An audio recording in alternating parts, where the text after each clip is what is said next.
Hello everyone, कैसे हैं आप सब लोग। आशा करती हूँ सभी लोग स्वस्थ मस्त और व्यस्त होंगे और अपने जीवन में बहुत ही बेहतर कर रहे होंगे और अभी तक चैनल को सब्सक्राइब कर लिए होंगे। अगर नहीं किया तो फौरन चैनल को सब्सक्राइब करिए, वीडियो को लाइक और शेयर कर दीजिए, अपने फ्रेंड्स के साथ भी शेयर करिए ताकि उन तक भी इतनी इन्फॉर्मेटिव वीडियो पहुंचे।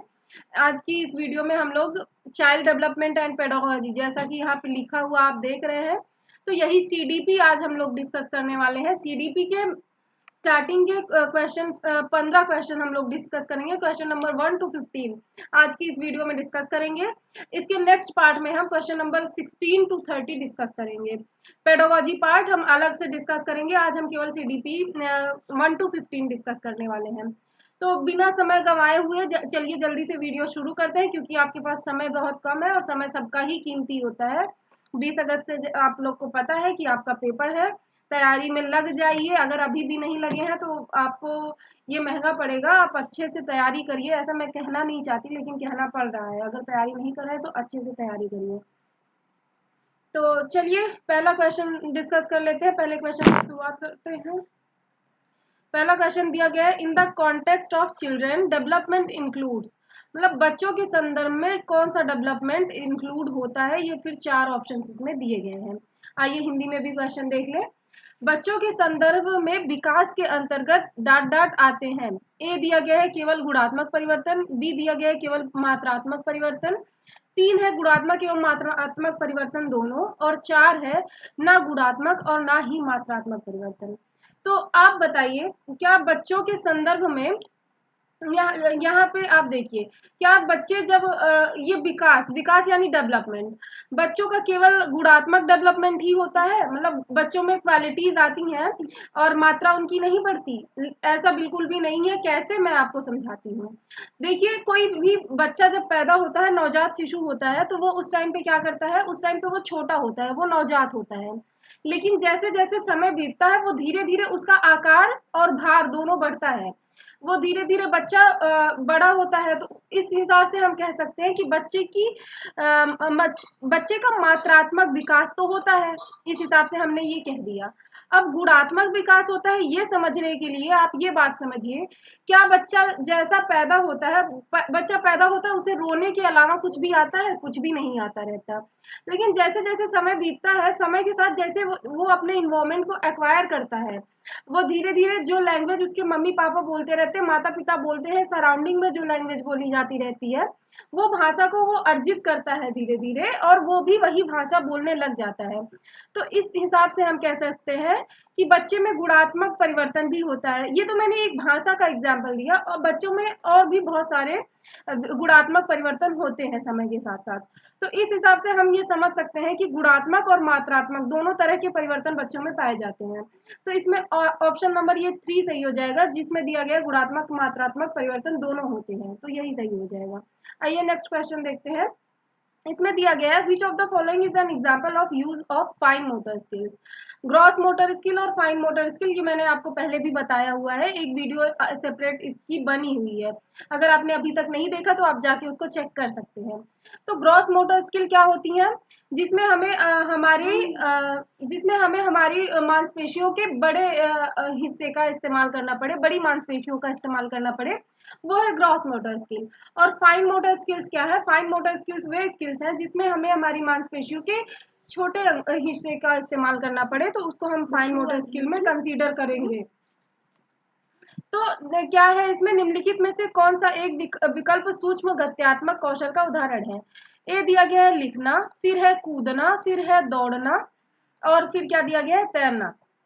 तो इसमें देखिए, सूक्ष्म गत्यात्मक fine motor skill, fine motor skills में ये लिखना ही कंसीडर किया जाएगा, क्योंकि इसमें हमारी मांसपेशियों का केवल हाथ की उंगलियों की कुछ मांसपेशियों का इस्तेमाल होता है, बाकी बाकी मांसपेशियों का इस्तेमाल नहीं होता।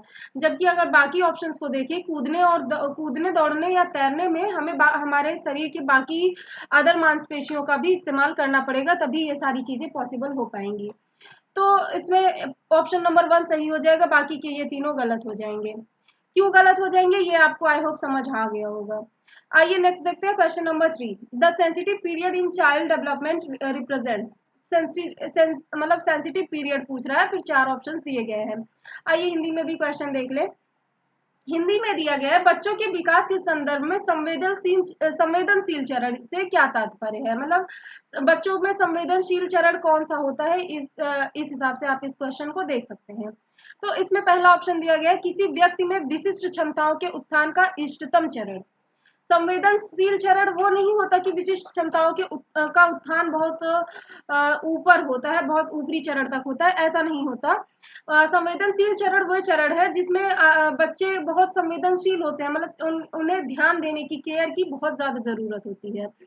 तो इसमें क्या सही होगा, किसी व्यक्ति संवेदनशील चरण में व्यक्ति में विशिष्ट क्षमताओं का उत्थान होता है, इष्टतम चरण होता है। तो क्या ये ऑप्शन सही है? बिल्कुल सही है। लेकिन अभी इससे भी श्रेष्ठ अच्छे ऑप्शन मिल सकते हैं, हो सकता है बाकी के ऑप्शन इससे भी अच्छे हों, तो इस वजह से बाकी के ऑप्शंस भी देख लेते हैं। ये आप लोग का टेस्ट था कि आप लोग ध्यान से देख रहे हैं या नहीं। ध्यान से देख रहे हो और यहाँ तक देखा हो तो कमेंट में जरूर बताइएगा कि आपने यहाँ देखा है इस क्वेश्चन को। दूसरा है गर्भधान से जन्म तक का विकासात्मक चरण। तो इसको हम संवेदनशील चरण नहीं कहते। संवेदनशील चरण ऐसा चरण जिसमें मतलब बच्चा बहुत संवेदनशील हो चीजों के प्रति, उसे बहुत केयर और टेक की जरूरत, टेक मतलब बच्चों का की देखभाल की ज्यादा जरूरत हो। लेकिन वही ऐसा पीरियड होता है कि उसी टाइम पे बच्चों का विकास भी बहुत अच्छे ढंग से होता है और उनमें विशिष्ट क्षमताओं का भी विकास होता है। तो ये ऑप्शन इसमें गलत हो जाएगा। तीसरा है शैशवावस्था से प्रारंभिक वयस्क अथवा अवस्था में परागमन का विकासात्मक चरण। तो ये भी नहीं है। और चौथा है किसी व्यक्ति में अंतःस्रवण में हुए अचानक परिवर्तनों का विकासात्मक चरण। तो ये तो बिल्कुल भी नहीं है। तो इसमें यही पहला सही है, आप लोग को पहले भी बताया मैंने। आइए नेक्स्ट देख लेते हैं। नेक्स्ट क्वेश्चन है पीयर ग्रुप, मतलब एक सहपाठी समूह कौन सा है, यही पूछ रहा है। समकक्षी समूह के संदर्भ में क्या सही है? इसमें चार ऑप्शंस दिए गए हैं। ए दिया गया बच्चों के द्वितीयक सामाजिकरण में उनकी एक महत्वपूर्ण भूमिका होती है। समकक्षी यानी समान कक्षा में रहने वाले, जो एक ही कक्षा में हो बच्चे और एक ही कक्षा में है तो उनको समकक्षी बोलिए या सहपाठी बोलिए या मित्र बोलिए, क्योंकि जो कक्षा में है उनसे मित्रता तो होती है, खैर मित्रता ही नहीं होती, शत्रुता भी होती है, क्योंकि एक क्लास के सभी लोग मित्र नहीं होते, उसमें ग्रुपिज्म भी रहता है क्लास में। तो ठीक है, लेकिन कह सकते हैं एक तरह से कि जो उससे उसी से तो मतलब बच्चे की मित्रता हो रही है, शत्रुता हो रही है, उसी से तो उसका सोशलाइजेशन हो रहा है, यानी कि समाजीकरण हो रहा है। बच्चा बहुत सारी चीजों को चीजों को एक्सपीरियंस करता है जिससे वो बहुत कुछ सीखता है। तो जिस वजह से इसमें ये पहला ऑप्शन सही हो जाएगा। समकक्षी समूह के संदर्भ में क्या सही है? तो ये ऑप्शन सही हो जाएगा कि पहली बात तो प्राइमरी स्टेज है, प्राइमरी स्टेज सोशलाइजेशन की फैमिली है, क्योंकि बच्चा फैमिली से ही सब कुछ सीखता है। एक से कम 5 वर्ष तक की अवस्था तक बच्चा स्कूल में रहता है। 5 वर्ष की अवस्था के बाद वो क्या करता है, स्कूल में एडमिट होता है। तो 1 से 5 वर्ष की जो अवस्था है वो उसकी क्या होगी, प्राइमरी स्टेज होगी, सोशलाइजेशन की प्राथमिक अवस्था होगी। तो प्राथमिक अवस्था में तो बच्चा अपनी फैमिली से सीख रहा है, ठीक है। लेकिन द्वितीयक अवस्था में क्या करता है बच्चा? द्वितीयक अवस्था में अपने समाज से, अपने उनसे फ्रेंड्स से, समकक्षी से, यानी कि क्लासमेट्स से, इन लोग से सीखता है। तो वो द्वितीयक सोर्स है समाजीकरण की। कुल मिला के ऑप्शन सीधा सीधा ये है। क्वेश्चन सीधा सीधा ये पूछना चाह रहा है कि समकक्षी यानी कि क्लासमेट्स समाजीकरण के द्वितीयक कारक है, तो आपको पता है कि वो है। तो पहला ऑप्शन इसमें सही हो जाएगा। आइए नेक्स्ट देखते हैं question number 5। Which of the following is a sub stage in Kohlberg's conventional stage of moral development. फिर चार ऑप्शंस दिए गए हैं, इंस्ट्रूमेंटल, पर्पस एंड एक्सचेंज, ऐसा ऐसा करके चार ऑप्शंस दिए गए हैं। आइए हिंदी में भी हम देख लें क्वेश्चन। हिंदी में क्या दिया गया, इनमें से कौन सी उप अवस्था लॉरेंस कोलबर्ग के नैतिक विकास की पारंपरिक अवस्था के अंतर्गत आती है? तो मोरल डेवलपमेंट यानी कि गुड बॉय गुड गर्ल या मोरल डेवलपमेंट, ऐसा करके कोलबर्ग ने चार अवस्थाएं दी है, तो उसी में से मोरल डेवलपमेंट की स्टेज पूछ रहा है क्वेश्चन में। तो इसमें आपको पता है पारंपरिक अवस्था कौन सी है? Just a minute. यस। तो देखिए इसमें क्या है, अनुदेशन, उद्देश्य एवं आदान प्रदान। तो ये गलत है। पहली बात तो इन सब के क्वेश्चंस में आप लोग इंग्लिश का ऑप्शन देखा करिए, तो आपको ज्यादा बेटर पड़ेगा वो। तो इंस्ट्रूमेंटल पर्पस, ये कहीं कोलबर्ग ने इस चीज के बारे में बात ही नहीं की है। यूनिवर्सल एथिकल प्रिंसिपल, इन्होंने इस चीज के बारे में बात की है, लेकिन यहाँ पे किस चीज की बात हो रही है? कन्वेंशनल स्टेज की। मतलब कन्वेंशनल स्टेज कौन सा है? मोरल डेवलपमेंट का। तो इस वजह से ये यूनिवर्सल एथिकल प्रिंसिपल ये गलत हो जाएगा। फिर क्या है? Morality of contract right and law, तो ये गलत है, क्योंकि ये गुड बॉय गुड गर्ल में आ गया कि वो मोरालिटी दिखा रहा है, या वो आपने कहानी उनकी पढ़ी सुनी होगी, जिनकी कहानी के आधार पर इन्होंने ये थ्योरी पूरी दी है। मुझे नाम अभी याद नहीं आ रहा तुरंत तुरंत, लेकिन उन्हीं की कहानी से इन्होंने पूरा अपना ये कॉन्सेप्ट बिल्ड किया है। ये पूरी थ्योरी इन्होंने उसी के कॉन्सेप्ट पे दी है। तो ये हो गया। फिर चौथा बचा last option, social concern and conscience. तो यही चौथा ऑप्शन इसमें क्या हो जाएगा? सही। हिंदी वाले में भी यहाँ पे देख लीजिए कि ये चौथा ऑप्शन इसमें सही हो जाएगा। नेक्स्ट देख लेते हैं question number 6। Accommodation occurs when, accommodation कब होता है? फिर 4 ऑप्शन इसमें दिए गए हैं। समायोजन घटित होता है जब, कब घटित होता है? जब बच्चे अपने अनुभवों को वर्तमान स्कीमाओं में सम्मिलित करने के लिए उनका रूपांतरण करते हैं। ऐसा नहीं है, रूपांतरण की आवश्यकता नहीं होती है। दूसरा क्या है? बच्चे अपने वर्तमान स्कीमाओं में परिवर्तन करके नए अनुभवों को, अभिप्राय को समझते हैं। बिल्कुल सही बात है। पियाजे ने ये स्कीमा का कॉन्सेप्ट दिया है। उन्होंने क्या बताया है? स्कीमा वो टेक्निक है जहां बच्चे अपने पुराने अनुभवों से, पुरानी अनुभवों को या पुरानी मेमोरी को यूज करके, यानी इस्तेमाल करके उसका नए ज्ञान का निर्माण करते हैं। यानी पुरानी जो आपकी पुराना आपका ज्ञान है, या पुराने क्लास का आप भी इस चीज का इस्तेमाल करते हैं। आपको जो 9th में मैथमेटिकल कॉन्सेप्ट समझाए गए या किसी भी चीज में, वो आपके 10th की बुक में रिपीट होते हैं। यानी कि उनसे रिलेट करके आपको नया कॉन्सेप्ट बनाना होता है। अगर आपने पीछे नहीं पढ़ा है 9th, तो आपको 10th नहीं समझ आएगा। टीचर्स ये क्यों बोलते हैं? क्योंकि वो स्कीमा, वहां पे भी एक स्कीमा ही काम कर रहा है, जिस वजह से ये दूसरा ऑप्शन इसमें सही हो जाएगा। आइए नेक्स्ट क्वेश्चन देख लेते हैं, क्वेश्चन नंबर 7। थोड़ा लंबा क्वेश्चन है, देख लीजिए, इंग्लिश वाले भी देख लीजिए, फिर हम चलते हैं हिंदी पे। आई होप आप लोगों ने नोट कर लिया होगा। चलिए हम हिंदी पे चलते हैं। क्वेश्चन नंबर 7 में क्या दिया गया है? एक 5 वर्षीय बच्चे को 16 फूलों के चित्र दिखाए जाते हैं, जिसमें से 4 लाल और 12 नीले रंग के होते हैं। ठीक है, 16 फूलों के उसको चित्र दिखाए जाते हैं, लेकिन उसमें क्या रहता है? 16 फूलों में 4 लाल फूल होते हैं और 12 नीले रंग के फूल होते हैं। जब बच्चे से पूछा जाता है कि क्या नीले फूल अधिक थे या लाल फूल अधिक थे, तो बच्चा उत्तर देता है कि नीले फूल अधिक है। जीन पियाजे के अनुसार इसका अभिप्राय है कि बच्चा अभी डाट दक्षता हासिल नहीं कर पाया है। अब आप बताइए कौन सी दक्षता हासिल नहीं कर पाया है? तो इसमें आपको पता है कि इसमें क्या हो जाएगा? क्रमबद्धता। क्या वो क्रम से नहीं लगा पा रहा है? क्या वो अल्फाबेट्स को एक लाइन में, एक सीध में नहीं लगा पा रहा है, जैसे ABCD, तो ADCB ऐसा कर दे, तब हम उसको कह सकते हैं कि उसमें क्रमबद्धता का गुण नहीं है। लेकिन ऐसी कोई दिक्कत नहीं है बच्चे के साथ। तो इसमें कौन सा आ जाएगा? दूसरा क्या है? श्रेणीबद्ध वर्गीकरण।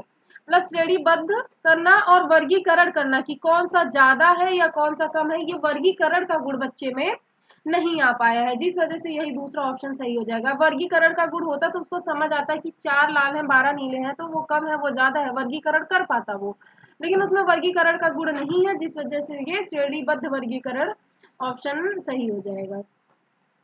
आइए नेक्स्ट देख लेते हैं, क्वेश्चन नंबर 8। इसमें है a teacher facilitates the student in the teaching learning process through peer interaction and scaffolding. This teaching learning process is based on. तो ये किसके संदर्भ में ये टीचिंग लर्निंग प्रोसेस यूज होती है? स्कैफोल्डिंग, यही पूछ रहा है। 4 ऑप्शन इसमें दिए गए हैं। आइए हम देख लेते हैं हिंदी में भी क्वेश्चन 8। एक अध्यापिका शिक्षण अधिगम प्रक्रिया में विद्यार्थियों को सहपाठियों से अंतः क्रिया कराकर एवं सहारा देकर अध्यापन कराती है। यह शिक्षण अधिगम प्रक्रिया किस पर आधारित है? लॉरेंस कोलबर्ग का इन्होंने मोरल डेवलपमेंट थियोरी दी है, मतलब नैतिक विकास सिद्धांत, तो इस वजह से ये गलत हो जाएगा। जीन पियाजे के संज्ञानात्मक विकास, देखिए ये खुद ही इसमें लिखा है कॉग्निटिव डेवलपमेंट थ्योरी, यानी कि इन्होंने संज्ञान से जुड़ी हुई चीजें बताई हुई हैं, तो ये भी गलत है। फिर क्या है? लेव वाइगोत्स्की के सामाजिकरण और सांस्कृतिक सिद्धांत पर, तो सामाजिकरण, अब देखिए बच्चों में अंतःक्रिया करा रही है, सहपाठियों में आपस में अंतःक्रिया करा रही है। ये क्वेश्चन देखिए हम स्मार्ट वर्क से, अब मतलब स्मार्ट स्टडी से ये क्वेश्चन हम लोग टैकल कर सकते हैं। यहाँ पे क्या दिया गया, सहपाठियों में अंतःक्रिया कराकर, और सहपाठियों में अगर अंतःक्रिया हो रही है, मतलब आप लोगों से मिलजुल रहे हैं, बातचीत कर रहे हैं, तो इसका मतलब क्या है, इसका मतलब है कि आपका सामाजिकरण हो रहा है, आप संस्कृति और समाज से जुड़ रहे हैं। तो इस तरह से अगर आपको नहीं भी याद है कि स्कैफोल्डिंग कौन देता है, थोड़ा सा पाठ सहारा कौन किन्होंने बताया था कि बच्चों को पाठ देकर सिखाया जाता है, नहीं याद आ रहा, तो आप जो है ऑप्शंस को इस तरह से, अगर आप क्वेश्चन को ध्यान में पढ़ेंगे, ध्यान से पढ़ेंगे, ऑप्शंस को ध्यान से पढ़ेंगे, तो आपके गलत होते क्वेश्चंस भी सही हो जाएंगे। तो इस वजह से इसमें तीसरा ऑप्शन सही हो जाएगा। ये पाठ देकर सिखाना तो वाइगॉत्स्की ने बताया ही है, ये इनकी थियरी ही है, लेकिन सहपाठियों में अंतःक्रिया करा रहे हैं, जिससे उनका क्या हो रहा है, सामाजिकरण हो रहा है। और आपको पता है सामाजिकरण का सिद्धांत लेव वाइगॉत्स्की ने ही दिया है। अब यहाँ पे मैं आपको एक ट्रिक बता दूं, जहां भी सामाजिकरण, समाज और संस्कृति की बात हो, यानी सोशलाइजेशन और कल्चर की बात हो, वहां बिना सोचे समझे आप लोग लेव वाइगॉत्स्की को टिक कर दीजिए, आपका 100% वो क्वेश्चन सही होगा। क्योंकि कल्चर और सोशलाइजेशन के बारे में केवल लेव वाइगॉत्स्की ने ही बात किया है। वैसे बात और कुछ फिलोसफर्स ने भी किया है, लेकिन जितना आपके सीटेट एग्जाम में जिन फिलोसफर्स के बारे में पूछा जाता है, उन फिलोसफर्स में अगर बात करें तो वाइगॉत्स्की ही एकलौते हैं जिन्होंने सामाजिकरण और संस्कृति की बात की है। आई होप आप ये ट्रिक एग्जाम में अप्लाई करेंगे, और गारंटीड मैं अपनी तरफ से 100% आपको एश्योर करती हूँ कि आपके क्वेश्चंस गलत नहीं होने वाले। आइए नेक्स्ट क्वेश्चन नंबर 9 देख लेते हैं। Curriculum goals in progressive education emphasises, फिर 4 ऑप्शन दिए गए हैं। प्रगतिशील शिक्षा में पाठ्यचर्या के उद्देश्य डॉट डॉट को महत्व देते हैं। पाठ्यचर्या यानी करिकुलम के उद्देश्य, ऑब्जेक्टिव ऑफ करिकुलम, एक अगर प्रोग्रेसिव क्लासरूम है, मतलब बच्चों की हमेशा उसमें प्रगति ही हो रही है, वो प्रोग्रेसिव क्लासरूम है, तो उसमें किसको महत्व दिया जाएगा, क्या रटने को? रटना तो हमेशा से ही एक बहुत तगड़ा निगेटिव टैग वर्ड है, जहां रटना रहे वो ऑप्शन हमेशा गलत ही रहेगा। अगर गलत पूछा है तब रटना सही होगा, लेकिन अगर सही पूछा है तो रटना गलत होगा। गलत सही, सही गलत होगा। ठीक है। तो दूसरा क्या है, सत्ता के लिए सत्ता के प्रति अनुकूलता, ये भी गलत है। अब सत्ता के प्रति अनुकूलता, बच्चे को क्या लेना देना सत्ता के प्रति अनुकूलता या प्रतिकूलता से, तो इस वजह से ये भी गलत हो जाएगा। तीसरा क्या है, आलोचनात्मक चिंतन, बिल्कुल सही। यानी अगर एक प्रगतिशील कक्षा है तो बच्चों में क्रिटिकल थिंकिंग जरूर डेवलप होगी। क्यों डेवलप होगी, कैसे डेवलप होगी, इसको हम समझते हैं। डेवलप ऐसे होगी, अगर एक प्रोग्रेसिव क्लासरूम है, उसमें बच्चे को, अगर आप किसी चीज की मेरिट बता रहे हैं, जैसे मान लीजिए एक कंप्यूटर की ही या एक मोबाइल फोन की आप मेरिट बता रहे हैं कि मोबाइल फोन के ये फायदे हैं, ये इस तरह से यूज कर सकते हैं, तो आप उसकी डीमेरिट्स भी बताइए बच्चों को। तो इससे क्या होगा, उनकी क्रिटिकल थिंकिंग डेवलप होगी। बच्चे अगर किसी प्रॉब्लम की पॉजिटिव साइड देख पाएंगे तो उसकी निगेटिव साइड भी देख पाएंगे, कि इस प्रॉब्लम से क्या क्या ड्रॉबैक्स हो सकते हैं इसमें, और क्या क्या पॉजिटिविटी है इसमें, वो भी वो देख पाएंगे। तो क्रिटिकल थिंकिंग होनी ही चाहिए, बायस्ड थिंकिंग बिल्कुल नहीं होनी चाहिए कि एक ही दिशा में आप सोचे जा रहे हैं, अप्रोच आपकी एक ही है, तो ये नहीं होना चाहिए। बच्चों में क्रिटिकल थिंकिंग डेवलप करानी ही चाहिए। ठीक है, ये ऑप्शन, ये क्वेश्चन हो गया। आइए हम क्वेश्चन नंबर 10 देख लेते हैं। एक मिनट, थोड़ा छोटा कर देते हैं। क्वेश्चन नंबर 10 में क्या दिया गया है, अकॉर्डिंग टू हार्वर्ड गार्डनर, देखिए हार्वर्ड गार्डनर भी बहुत इंपॉर्टेंट है, ये हर साल क्वेश्चन में एग्जाम में पूछे जाते हैं सीटेट के। तो हार्वर्ड गार्डनर की इन्होंने लगभग आई थिंक 8 इन्होंने इंटेलिजेंस थियरी दी है, मतलब इंटेलिजेंस इन्होंने बताया कि 8 तरह के, लेकिन इनके इंटेलिजेंस को बोलते हैं बहुबुद्धि सिद्धांत, मतलब बहुत तरह की बुद्धि, लेकिन जो है मेनली इन्होंने 8 बताया है, और 8 में भी 2 बहुत इंपॉर्टेंट है, जो हर साल एग्जाम में दोनों में से कोई ना कोई पूछा ही जाता है। और वो दोनों कौन से हैं, इंटरपर्सनल, इंट्रापर्सनल। कभी इंटरपर्सनल पूछ लिया जाएगा, कभी इंट्रापर्सनल। तो ये दोनों आप अच्छे से समझ लीजिए कि इंटरपर्सनल क्या है और इंट्रापर्सनल क्या है। ये मैंने सेपरेट वीडियो भी बनाया है, और क्वेश्चंस के बीच बीच में भी कई सारे प्रीवियस ईयर क्वेश्चन में बीच बीच में आया, मैंने उस टाइम पे भी समझाया है। तो आज मैं फिर से वो चीज़ नहीं समझाने वाली, क्योंकि वीडियो लेंदी हो जाएगा और फिर वही बातें बार बार बोल के कोई फायदा भी नहीं है। तो ठीक है, इस वजह से मैं आज ये रिपीट नहीं करने वाली। आप लोग वीडियो वो प्रीवियस देख लीजिएगा ज़रूर से, जिससे आपका ये कॉन्सेप्ट क्लियर हो जाए। और अगर नहीं देखा हो, आपको नहीं मिल रहा हो, तो कमेंट में बताइएगा, मैं लिंक दे दूँगी या फिर नए वीडियो में आपको वो चीज़ डिस्कस कर दूँगी। फिर क्या हो गया यहाँ पे, according to Howard Gardner theory of multiple intelligence, बहुबुद्धि सिद्धांत। देखिए आगे मैं बोली ना, इन्होंने बहुबुद्धि सिद्धांत दिया है। Which of the following refers to the ability of discrimination, complex inner feeling and use them to guide one's own behavior? ठीक है, फिर चार ऑप्शंस इसमें दिए गए हैं। आइए हिंदी में भी देख लें क्वेश्चन। हार्वर्ड गार्डनर के बहुबुद्धि सिद्धांत के अनुसार इनमें से कौन सी बुद्धि जटिल आंतरिक भावनाओं को पहचानने और उनको प्रयोग करके अपना आचरण को दिशा देने की योग्यता से संबंधित है? ठीक है, तो मतलब अंदर की बात पूछ रहा है ना, खुद के अंदर की बात को जानना, बुद्धि की आंतरिक भावनाओं को जानना। मतलब अगर खुद के बारे में मतलब जानने की बात हो रही है, तो वो क्या होता है, अंतः प्रश्न वैयक्तिक बुद्धि। मतलब अंतःकरण, अब जैसे कुछ लोग बोलते हैं ना, अपने अंतः क्रिया, अपनी अंतः क्रिया को ध्यान दो, या अपने अंतःकरण में झांक कर देखो। ये कुछ ज्यादा ही शुद्ध हिंदी हो जाएगी, लेकिन सुना होगा आप लोगों ने ऐसा वर्ड। तो अंतः वैयक्तिक होता है, तो वो मतलब अपने अंदर की बात हो रही है। अगर अंतर वैयक्तिक हो गया, तो वो दूसरे की बात हो रही है। अगर किसी क्वेश्चन में ऐसा पूछा गया है कि कोई व्यक्ति है जो दूसरों की भावनाओं, फीलिंग और इमोशंस को बहुत अच्छे से, आसानी से समझ जाता है, तो उसमें हार्वर्ड गार्डनर के अनुसार उसमें इंटेलिजेंस की कौन सी बुद्धि है? तो आप उसमें कौन सा बताएंगे? अंतर वैयक्तिक बुद्धि। वैसे इसमें आप लोग को कंफ्यूजन हो सकता है, इसका आप इंग्लिश ऑप्शन से याद करिए तो वो ज्यादा बेटर रहेगा। तो इसमें इंटरपर्सनल नहीं, इंट्रापर्सनल, मतलब अपने अंदर। देखिए यहाँ पे क्या आ गया, यहाँ पे ट्रिक लगा सकते हैं कि ए आ गया ना, ए मतलब अपने अंदर। अगर अपने अंदर आदमी झांक कर समझ रहा है अपनी भावनाओं को, तो वो क्या हो जाएगा, इंट्रापर्सनल, यानी अपने अंदर की बुद्धि। और अगर दूसरे का समझ रहा है, तो वो क्या हो गया, इंट्रापर्सनल, इंटरपर्सनल। और अगर अपने आप को समझ रहा है, तो वो इंट्रापर्सनल। माफ कीजिएगा, थोड़ा उल्टा मैंने बोल दिया था। ठीक है, आप लोग को आई होप समझ आया होगा। क्वेश्चन नंबर 10 तक डिस्कस कर लिया गया है। अभी मुझे कहीं जाना है, जिस वजह से वीडियो यहीं रोकना पड़ेगा। बाकी की वो 5 क्वेश्चन मैं अगले वीडियो में, वो 15 क्वेश्चन जो डिस्कस कराने हैं, उसमें मैं 20 करा दूंगी। ठीक है, तो आई होप आपको वीडियो समझ आया होगा। समझ आया हो तो लाइक, शेयर और सब्सक्राइब करना मत भूलिएगा। आज की वीडियो में इतना ही, मिलते हैं अगली वीडियो में। तब तक के लिए धन्यवाद। जय Shri Ram. Thank you so much.